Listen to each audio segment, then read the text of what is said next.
दासिमबो नैबे गोदान भिडिअखौ फुल नायाखै अब्ला नैबे भिडिअनि गेजेरजों नायनानै लानो हागोन।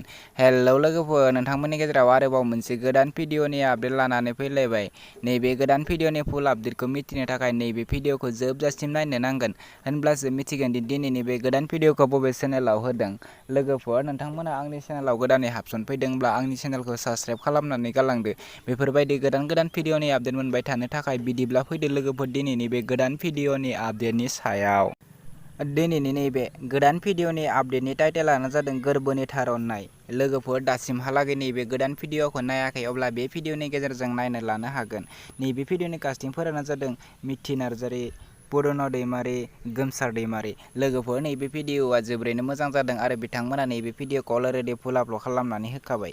नैबे भिडिअनि कनसेप्ट, करिय'ग्राफि आरो डिरेक्सनानो जादों मिथि नार्जारि।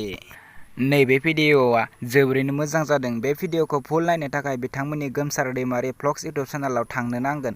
लोगोफोर, नोंथांमोना दासिमबो बिथांनि इउटुब चेनेलखौ साबस्क्राइब खालामाखै अब्ला बिथांमोननि इउटुब चेनेलखौबो साबस्क्राइब खालामनानै होदो।